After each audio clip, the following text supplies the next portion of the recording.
Good morning, everyone. Welcome to the Wildlife Conservation Expo. My name's Chris Morgan. I am an ecologist and bear conservationist, and I'm here to introduce Siew Te Wong, a very special friend and colleague, someone who is, I've just been reminded, is almost as cute as the sun bears that he studies.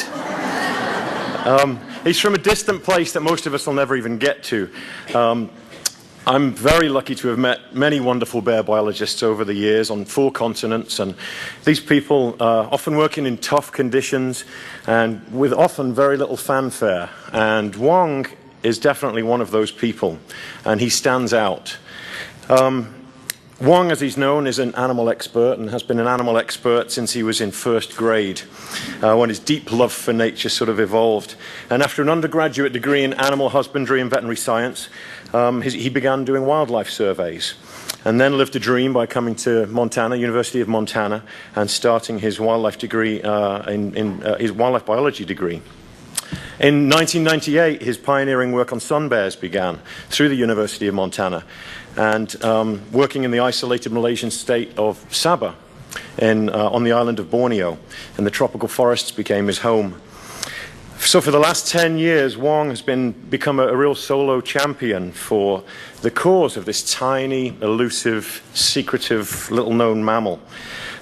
He's discovered an awful lot of secrets about this creature, and he's going to share some of those discoveries with you this morning. His work led to an appointment as the co-chair of the IUCN Sun Bear Expert Team, which helps guide conservation of this species across its range in Southeast Asia. But more than just the sun bear, and I think this will come through from Wong's presentation. He's there, and he's a crusader for all of the creatures of the forest in the tropical rainforest of Borneo. The elephants and the bearded pigs, the orangutans, clouded leopards. The list is very, very long. It's one of the most biodiverse places in Asia. I was lucky enough to spend a month with Wong last year. We were filming his PhD work for a project called Bear Trek, which is a feature film that highlights his work.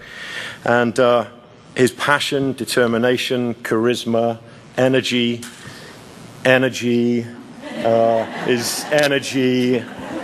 really shone through. He was hard to keep up with in the rainforest of Borneo, that's for sure. I thought I was pretty fit till I met Wong. And then he's got all these other things that he faces that I'm sure you hear about: elephants, insects the size of your hand, leeches. But as I say, one thing that always strikes me is his passion and real sincerity for wildlife, and his email signature says it all to me. May all things be happy, joyful, well, and in safety and at peace. Ladies and gentlemen, Siew Te Wong.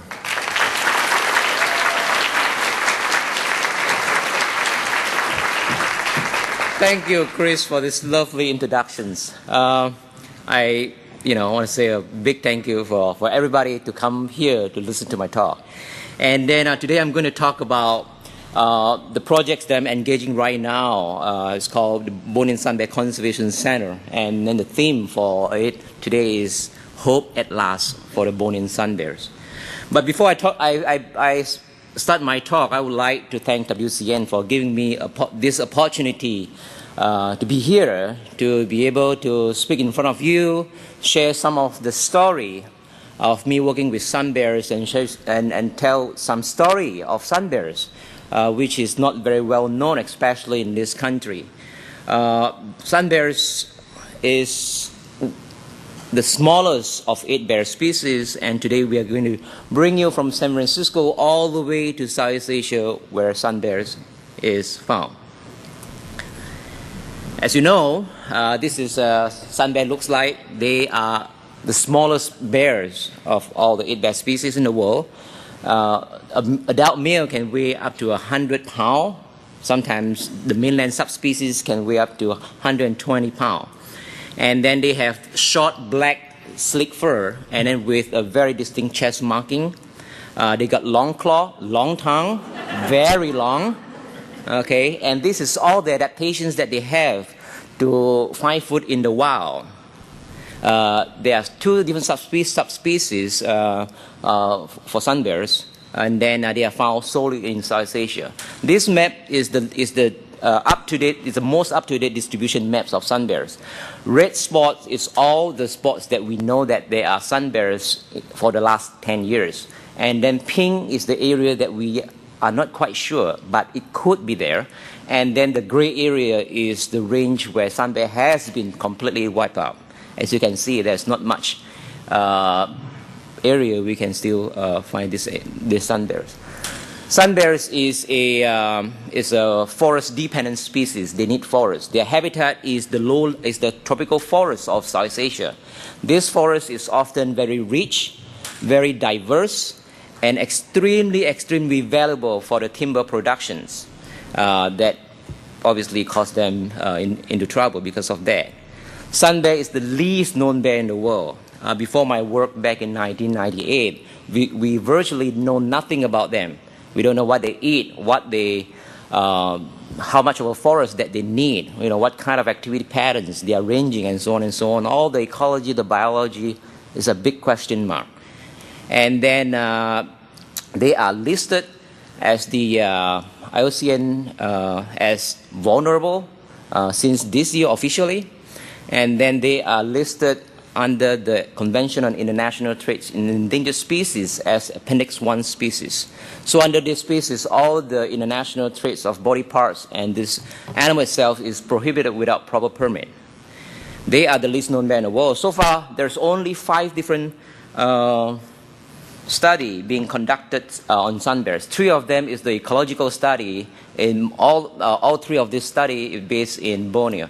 And I work on sun bears in this area called Ulu Sagama Forest Reserve. And then the next few slides, I'm going to talk about how I work on sun bears, how I work with them, how I study them.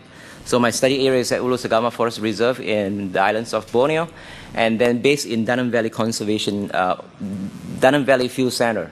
And then the first thing to study this kind of elusive bears is we try to put radio color. This is a very general and typical study method to study a large mammal.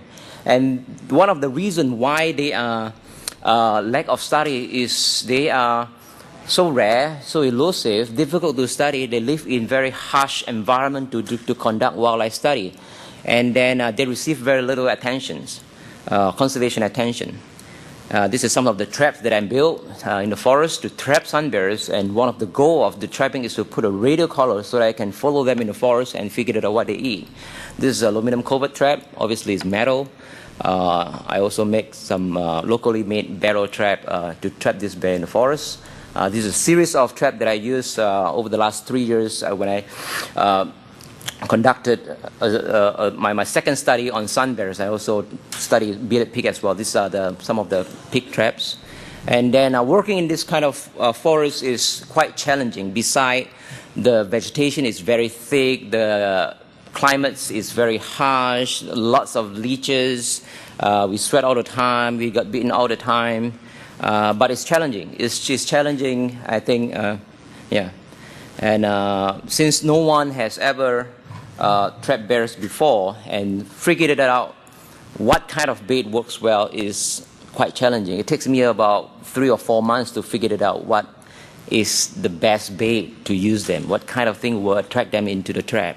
So you can see I use all kind of stuff, including honey, bananas. The best thing is these things over here, which is chicken guts. After a couple of days in the forest, it is maggoty, it's juicy, it is smelly. That's the stuff that bears loved, believe me or not. And of course, trapping in the forest where there is all kind of wildlife is always challenging. And then I may not catch sun bears, but I caught a bunch of non-target species such as this Malay civet. This is a short-tailed mongoose. There are Malay civet again. There are 8 different species of sympatric civets in the forest, different kind of forest. Pangolin, porcupine. There are 3 species of different porcupine. This is a common porcupine. This is a Malayan porcupine. Monitor lizard. They are huge. Sometimes, the first time I caught one of these big guys, I thought I caught a crocodile or something. They are nasty. They are nasty. So all of these non-target species will be released unharmed. And then I also caught the first Bornean clouded leopard.